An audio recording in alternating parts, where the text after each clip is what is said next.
La forêt est un bien commun, un patrimoine naturel qu'il faut préserver, qu'il faut sauvegarder. Et puis d'un autre côté, c'est aussi une ressource économique pour les communes avec le bois qui est revendu. La question, comme toujours, est de savoir comment concilier ces deux mondes. D'un côté, la balade en forêt, le patrimoine, de l'autre, le rendement économique. Et cette question, nous sommes venus la poser ici, en forêt d'Ancy. C'est le thème de notre grand format de ce soir.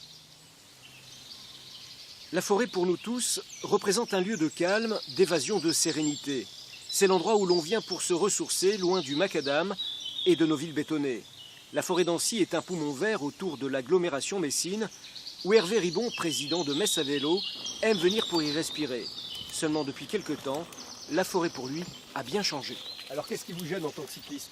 Alors nous, en tant que cyclistes, ce qui nous gêne, c'est l'impact visuel des coupes à blanc. On va se promener dans la forêt le dimanche et on se retrouve dans des zones complètement rases où il n'y a plus rien, il n'y a plus d'arbres, plus de forêt.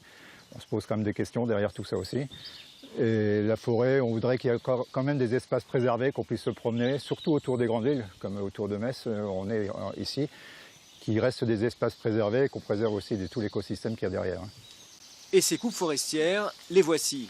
Une parcelle de forêt adulte totalement coupée par l'ONF qui n'est ici que le maître d'œuvre d'ordre donné par le syndicat mixte de gestion forestière du Val-de-Metz. Un syndicat qui regroupe 15 communes qui gèrent ce massif forestier de plus de 1000 hectares.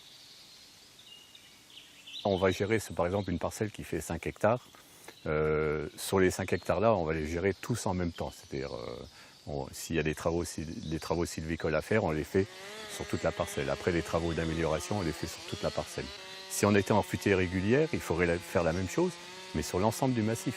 Visuellement, il y aurait tout le temps et partout des gens en train de travailler.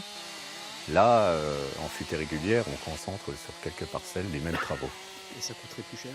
Oui, ça coûterait plus cher en futée régulière, ça c'est sûr. Ouais.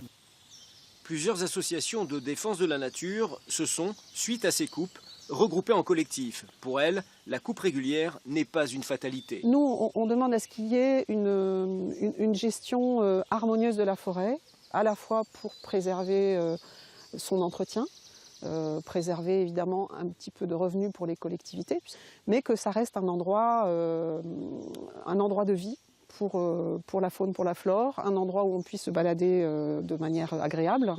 La mobilisation a fini par porter ses fruits. Depuis plusieurs mois, le collectif et les gestionnaires de la forêt se sont rencontrés à différentes reprises. Concrètement, la première chose qui est possible de faire, c'est de rétablir le dialogue. Et il est rétabli. On a une forêt qui est très fréquentée. Donc dans ce cas-là, on fait en sorte d'adapter les conditions d'exploitation pour que ça ne choque pas l'usager de la forêt. Éviter d'exploiter quand les arbres ont des feuilles. Et puis la deuxième chose, c'est de soigner particulièrement les exploitations. Donc on maîtrise déjà l'exploitation, le propriétaire maîtrise l'exploitation, on est donneur d'ordre. Mais encore améliorer ça pour éviter le plus possible tout ce qui va être ornière.